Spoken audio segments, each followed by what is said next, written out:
لوگوں کی نگاہ میں ہے اور بہت ساری قربانیاں آپ لوگوں کی نگاہ میں نہیں ہیں.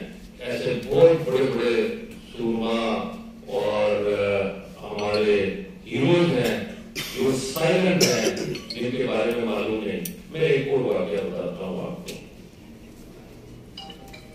جب پاکستان نے دھماکہ کیا تو امریکہ نے انڈیا کے کچھ لوگوں کو بلایا اور پاکستان کے اٹامک پروگرام کے حوالے سے جو لوگ تھے ان کو بلایا.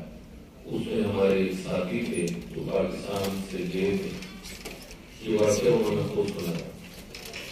جب وہ امریکہ پہنچے تو امریکہ نے یہ کہا کہ آپ لوگوں نے ایٹم بم کو بنا لیا,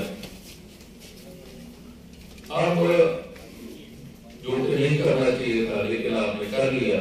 لیکن ہم نے آپ لوگوں کو اس لیے بلایا ہے کہ ہم یہ چاہتے ہیں کہ یہ ایٹم بم رکھنا کس طرح ہے وہ ہم آپ کو بتائیں, آپ کو سمجھائیں کہ اس کو رکھنا کیسے.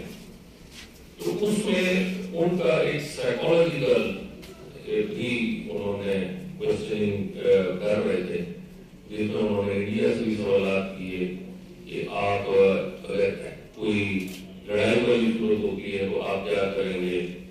اور اس کا جواب یہ تھا کہ ہم افہام و تفہیم سے معاملات کو حل کرنے کی کوشش کریں گے. ہمارے دوست تھے جو ادھر سے گئے تھے, جب ان سے پوچھا کہ آپ کیا کریں گے, انہوں نے کہا اگر ہماری عزت کی بات آئے گی تو ہم ایٹم بم چلا دیں گے اور ایٹم بم ماریں گے ان کو.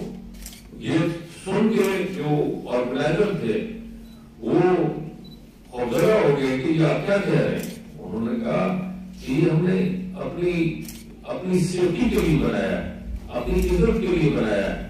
اگر ہمارے پہ حملہ ہوگا تو ہم ہر اس چیز کا استعمال کریں گے جس سے ہمارے ملک اور ہماری عزت اور ناموس پر اگر فرق آئے گا تو ہم ہر اس چیز کا استعمال کریں گے جس سے ہم اپنی اس ناموس کو بچا سکیں.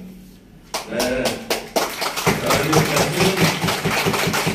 ان ڈاکٹر صاحب کو بھی پیش کرتا ہوں جنہوں نے انتہائی جرأت کے ساتھ وہاں پر اپنے پوائنٹ آف ویو کا اظہار کیا.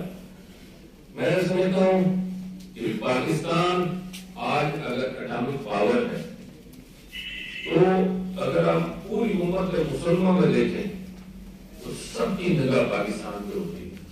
میرا ترکی سے بڑا تعلق رہا تو مجھے اچھی طرح یاد ہے کہ شاید آج سے 1 سال پہلے کی بات ہے جب ایک سال یا 2 سال پرانی بات ہے جب ملیشیا کے اندر ایک کانفرنس کی اور اس کانفرنس کے اندر پاکستان نے بھی شرکت کرنی تھی, ترکی نے بھی شرکت کرنی تھی. اور اس کانفرنس کے حوالے سے ہمارے ترکی کے دوستوں نے کہا کہ ہمیں ایسی خبریں مل رہی ہیں کہ شاید یہ جو ٹرائیکا بننے والا ہے اس میں پاکستان کی طرف سے پریزنٹیشن نہ رک جائے. اس کے لیے آپ کوشش کریں کہ پاکستان کو اس میں ہونا بڑا ضروری ہے. سب کی نگاہیں پاکستان کی طرف ہیں.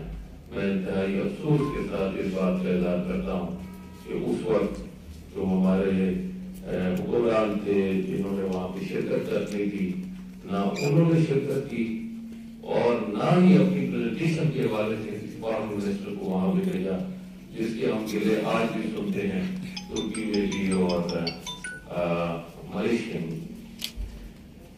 میں سمجھتا ہوں کہ جب زندگی اور موت جو ہے وہ اللہ تعالیٰ کے ہاتھ میں, سب کو مرنا ہے. یہ نہیں ہو سکتا کہ کوئی آج ایسے 200 سال پہلے جو شخص زندہ تھا وہ آج بھی زندہ ہوگا.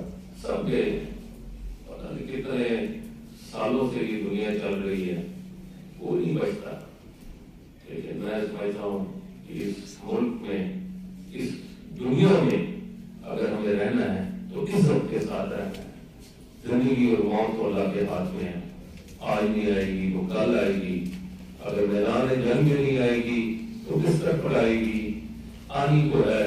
لیکن اگر عزت کے ساتھ ہم ہم جیئیں گے تو میں سمجھتا ہوں کہ یہ ایسا بڑا تحفہ ہے اللہ تعالیٰ کا کہ اس کو ہر انسان قدر کی نگاہ سے دیکھتا ہے.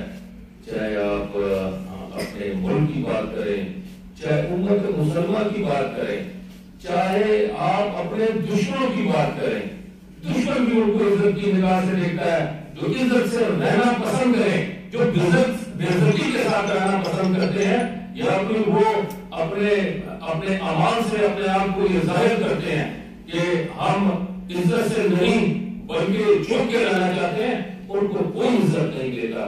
عزت سے رہنا ہے تو سر اٹھا کے چلنا ہے. میں سمجھتا ہوں کہ یہ ہمارا ایک المیہ ہے کہ ہم نے اپنے گروہ کو وہ درجہ نہیں دیا جو درجہ ہمیں دینا چاہیے تھا. میں آخر میں اپنی بات کا اختتام ایک شعر سے کروں گا.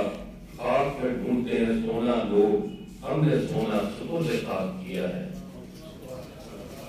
ڈاکٹر عبدالقدیر خان کو میں سلوٹ کرتا ہوں, وہ ہمارے دلوں میں ہے. اور میں آج آپ کو ایک بات ضرور اپنی بات ختم کرنے سے پہلے یہ ضرور کہوں گا, ہمارے حکمران یا ہمارے ایسے لوگ جو یہ کہتے ہیں کہ انہوں نے جس انداز میں ہمارے ہیرو کے ساتھ سلوک کیا اس میں ہماری قوم شامل نہیں ہے. ہماری قوم کو شامل مت کرو. ہماری قوم نے ان کو اپنے سر پر بٹھایا ہے, آج بھی ہمارے دلوں میں بستے ہیں, ہمارے سر کے تاج ہیں. ہم انہیں عزت اور محبت کی نگاہ سے دیکھتے ہیں جو کچھ بھی ان کے ساتھ کیا ہے, لیکن ہمارے لیے وہ بہت ہی عظیم انسان ہے, بہت ہی محترم ہے. اللہ تعالیٰ ان کو دنیا میں جو ان کو عزت ملی, اللہ تعالیٰ اس سے زیادہ ان کو آخرت میں عزت دے. ان کو جنت فردوس میں اللہ تعالیٰ مقام عطا کرے. ہم ان کو آج یاد کرتے ہیں اور آج پوری قوم ان کو خراج تحسین پیش کرتی ہے. میرا خیال ہے ڈاکٹر عبدالقدیر خان نے بہت کچھ پایا ہے. اگر وہ کہے کہ اس نے نہیں پایا یہ غلط ہے. انہوں نے بہت کچھ پایا ہے. انہوں نے ایک عام کروڑوں انسانوں کی محبت پائی ہے جو ہر ایک کو نہیں ملتی. وہ عزت پائی ہے جو ہر ایک کو نہیں ملتی. ہم اپنے ہیرو کو سلام پیش کرتے ہیں. میری دعا ہے کہ اللہ تعالیٰ ڈاکٹر صاحب کو کروڑ جنت نصیب کرے, ان کی خدمات کو قبول فرمائے اور وطن عزیز کی عزت اور حرمت اللہ تعالیٰ برقرار رکھے. بہت بہت شکریہ. تیرا میرا رشتہ کیا